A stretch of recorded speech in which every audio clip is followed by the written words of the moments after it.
Hello students, I am your educator Madhu Kumari. अपने पिछले कुछ लेक्चर्स में हमने पढ़ा था कार्बोहाइड्रेट्स, अमीनो एसिड्स और प्रोटीन्स के बारे में। तो इस लेक्चर्स में हम पढ़ेंगे न्यूक्लिक एसिड के बारे में। तो न्यूक्लिक एसिड वो मॉलिक्यूल है जो कि इंफॉर्मेशन को ट्रांसफर करता है from one generation to another. Nucleic acids are found in all living cells. Nucleic acid हर लिविंग सेल्स में पाए जाएंगे। Even a virus contain nucleic acid, DNA और आरएनए। अगर वो एक वायरस है तब भी उसमें या तो एक डीएनए होगा या तो एक आरएनए होगा, पर जेनेटिक मटेरियल का होना कंपलसरी है। DNA and RNA contain genetic information. DNA और आरएनए दोनों ही ऐसे बायोमोलिक्यूल्स है जो कि जेनेटिक इंफॉर्मेशन को कोड कर सकते हैं। Frederick Misar discovered nucleic acid and named it nuclein. ये जो फ्रेडरिक मिसर साइंटिस्ट है, इसने डिस्कवर किया था पहली बार न्यूक्लिक एसिड को और उसने उसे नाम दिया था न्यूक्लिन। उस टाइम पे डीएनए आरएनए जैसे टर्म्स यूज नहीं किए जाते थे। They are known as polynucleotide, a polymer of nucleotide. तो न्यूक्लिक एसिड क्या हो गया? एक पॉलीमर हो गया न्यूक्लियोटाइड का। और न्यूक्लियोटाइड क्या होता है इसको हम देखेंगे नेक्स्ट लेक्चर में। Nucleotide, each nucleotide comprises sugar monosaccharide, means उसमें सबसे पहले होगा एक सुगर मॉलिक्यूल जो कि राइबोस और डीऑक्सी राइबोस सुगर हो सकता है। अगर डीएनए है तो डीऑक्सी राइबोस सुगर और अगर आरएनए है तो राइबोस सुगर। उसके बाद सेकंड है हेट्रोसाइक्लिक नाइट्रोजनस बेस, उसके बाद होगा नाइट्रोजनस बेस। और थर्ड में होगा फॉस्फेट ग्रुप। तो एक न्यूक्लियोटाइड में क्या क्या हो गया? एक सुगर मॉलिक्यूल, एक हेट्रोसाइक्लिक नाइट्रोजनस बेस और एक फॉस्फेट मॉलिक्यूल। इसके बाद अगर इसी न्यूक्लियोटाइड में केवल फॉस्फेट ग्रुप को हटा दिया जाए तो क्या बचेगा? न्यूक्लियोसाइड। जैसे कि ये पूरा ग्रुप है तो इसमें अगर फॉस्फेट को हटा देंगे तब बन जाएगा न्यूक्लियोसाइड। न्यूक्लियोटाइड में अगर फॉस्फेट को हटा देंगे तो बनेगा न्यूक्लियोसाइड। ये वाला पूरा ग्रुप हो गया आपका न्यूक्लियोसाइड। यहाँ पे केवल फॉस्फेट नहीं है, अदरवाइज पूरा न्यूक्लियोटाइड इसमें इंक्लूडेड है। Nitrogenous bases. There are two types of nitrogenous bases. Nitrogenous bases दो तरह के होते हैं, या तो प्यूरिन या तो पैरिमिडीन। प्यूरिन होता है एडेनिन और ग्वानिन, पैरिमिडीन होगा थाइमिन, साइटोसिन और यूरासिल। और इसमें से डीएनए में कौन कौन सा पाया जाएगा? एडेनिन, थाइमिन, ये दोनों होगा। और ये दोनों एडेनिन और थाइमिन आपस में डबल बॉन्ड से जुड़ा होगा। उसके बाद ग्वानिन और साइटोसिन होगा जो कि 3 हाइड्रोजन बॉन्ड से ट्रिपल बॉन्ड से जुड़ा होगा, जी ट्रिपल बॉन्ड सी। और आरएनए में होगा uracil in place of thymine. तो आरएनए में सब कुछ डीएनए जैसा ही होगा, बस यहाँ पे यूरासिल होगा और थाइमिन नहीं होगा। तो टोटल क्या क्या हो गया आरएनए में? एडेनिन, ग्वानिन, साइटोसिन और uracil. Sugar, DNA contains deoxyribose sugar, RNA contain ribose sugar molecule. तो डीएनए में होगा डीऑक्सीराइबोस सुगर और आरएनए में ribose sugar. Nitrogenous bases are attached to sugar called nucleosides. अगर केवल नाइट्रोजनस बेस और सुगर होगा तो उसको बोलेंगे न्यूक्लियोसाइड्स। इसमें क्या नहीं है? फॉस्फेट नहीं है। तो ये राइबोस कुछ ऐसा दिखता है और डीऑक्सी राइबोस कुछ ऐसा दिखता है। यहाँ पे जैसा कि हम देख सकते हैं जो सेकंड कार्बन है उसमें जो राइबोस है उसमें OH है, बट यही अगर सेकंड कार्बन है और वो डीऑक्सी राइबोस है तो वहां पे OH में से O हट गया है। उसके बाद होगा phosphate. Phosphate group attach to sugar by phosphoester bond. अगर एक सुगर को फॉस्फेट से जोड़ना है तो बनेगा फॉस्फोईस्टर बॉन्ड। वही अगर दो न्यूक्लियोटाइड को आपस में जोड़ना होगा तो क्या बनेगा? Phosphodiester bond. Nucleoside will attach phosphates called nucleotides. जब न्यूक्लियोसाइड्स में फॉस्फेट अटैच हो जाएगा तो वो बन जाएगा nucleotides. Nucleotides are joined by 3-5- phosphodiester bond to form polynucleotide. अगर कोई दो न्यूक्लियोटाइड है, जैसे कि जस्ट इमेजिन ये एक न्यूक्लियोटाइड है जो कि है एडिनाइलिक एसिड। यही अगर कोई और न्यूक्लियोटाइड से जुड़ेगा तो उन दोनों के बीच कौन सा बॉन्ड बनेगा? Phosphodiester bond. DNA and RNA are polynucleotide. इस टाइप के पॉलीन्यूक्लियोटाइड का एग्जाम्पल हो गया DNA and RNA. DNA. Watson and Crick gave the double helix model. Watson and Crick ने मिलकर दिया था ये डबल हेलिक्स मॉडल डीएनए का. The backbone of DNA is formed by sugar and phosphate and the nitrogenous base are projected inside. ये जो DNA है इसका बैकबोन होता है सुगर और फॉस्फेट. तो ये सुगर और फॉस्फेट का बैकबोन से मिलके बना होगा और इसमें बीच बीच में नाइट्रोजनस बेस अंदर में प्रोजेक्टेड होंगे. DNA is packed in a form of nucleosome and then further to chromatin fiber of chromosome.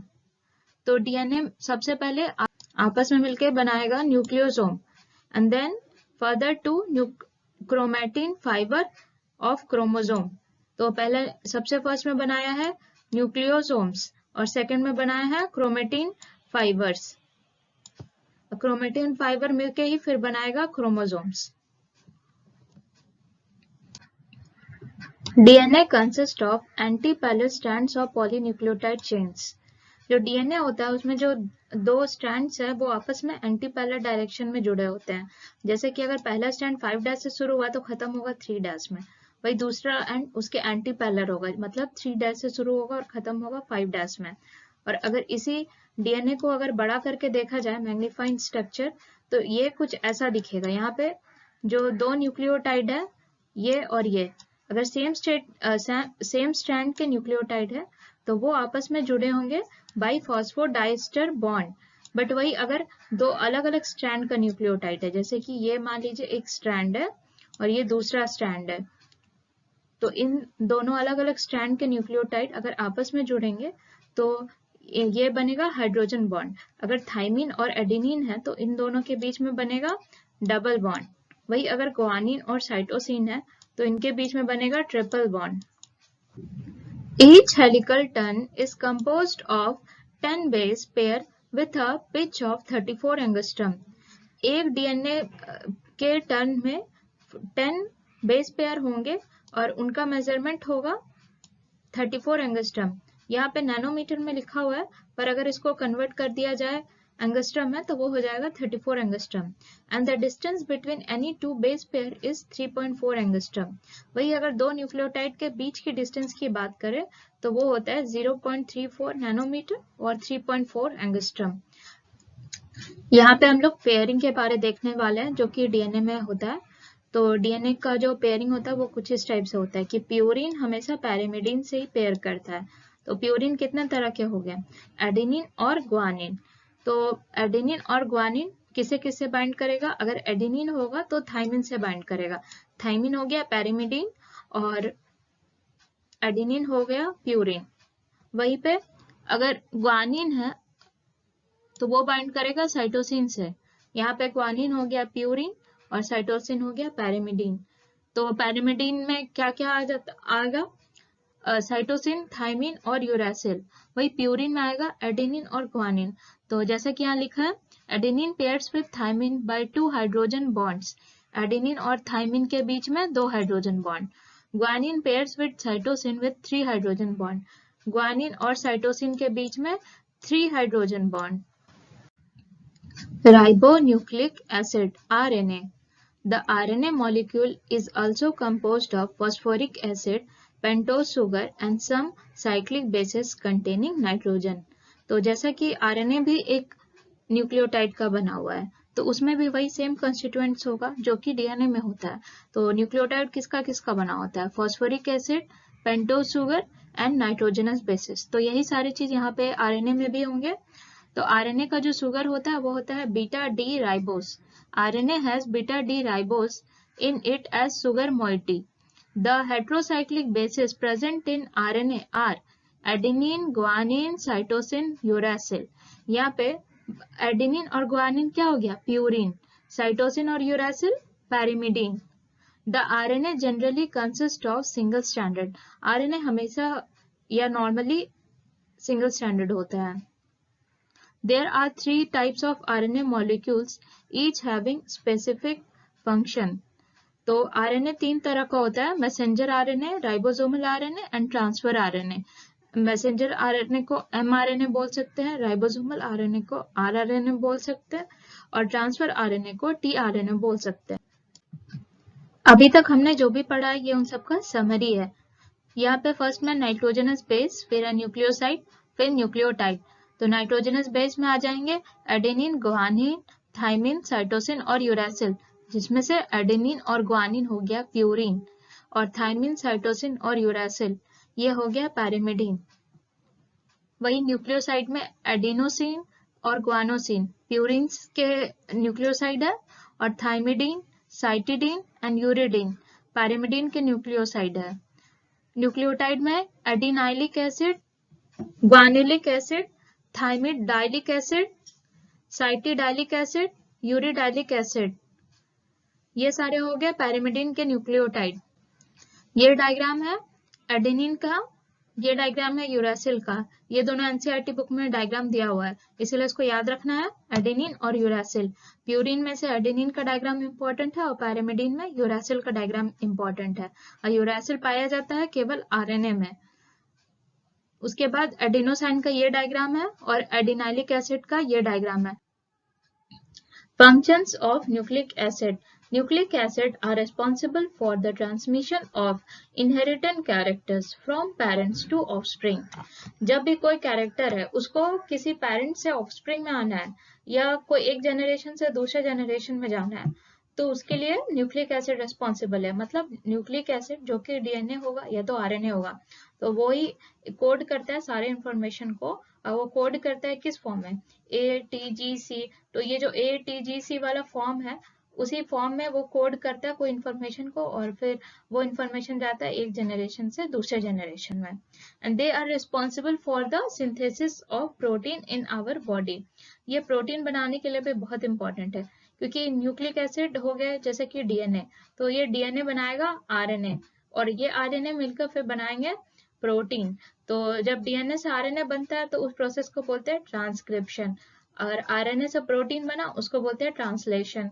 तो इसलिए सिंथेसिस ऑफ प्रोटीन के लिए भी न्यूक्लिक एसिड बहुत जरूरी है। फिर नेक्स्ट हो गया DNA fingerprinting is a method used by forensic expert to. अब जो डीएनए फिंगरप्रिंटिंग है उसमें डीएनए का यूज करके हम लोग फोरेंसिक में अलग अलग चीज उसमें फाइंड कर सकते हैं। जैसे कि we can determine the paternity, means कि अगर कोई फैमिली डिस्प्यूट है जिसमें कि अगर ये प्रूफ करना है कि ये हमारे पेरेंट्स है या ये हमारा फादर है या कुछ है, तो उसके लिए डीएनए काफी इंपॉर्टेंट है। फिर आइडेंटिफिकेशन ऑफ क्रिमिनल्स, अगर कहीं पे कोई ब्लड का सैंपल है और उसको प्रूफ करना है कि ये किस क्रिमिनल का है, तो वहां पे भी डीएनए फिंगरप्रिंटिंग के हेल्प से दोनों के डीएनए को मिलाया जाएगा, और अगर वो सेम आ गए तो प्रूफ कर सकते हैं कि हाँ ये क्रिमिनल हो सकता है। फिर बायोलॉजिकल इवोल्यूशन एंड जेनेटिक्स, तो बायोलॉजिकल इवोल्यूशन एंड जेनेटिक्स के लिए भी डीएनए बहुत इंपॉर्टेंट है, क्योंकि जब भी इवोल्यूशन होता है तो जब डीएनए में छोटा छोटा चेंज आता है उसी से ही इवोल्यूशन होता है। और जेनेटिक्स में तो आप सभी जानते ही है कि वो इंफॉर्मेशन को कैरी कर रहा है, तो वो जेनेटिक्स में तो इम्पोर्टेंट होगा ही। अगर आपको हमारा वीडियो अच्छा लगा तो हमारा चैनल इग्नियस विज्ञान को सब्सक्राइब करें, वीडियो को लाइक करें और अपने फ्रेंड से भी शेयर करें। Thank you.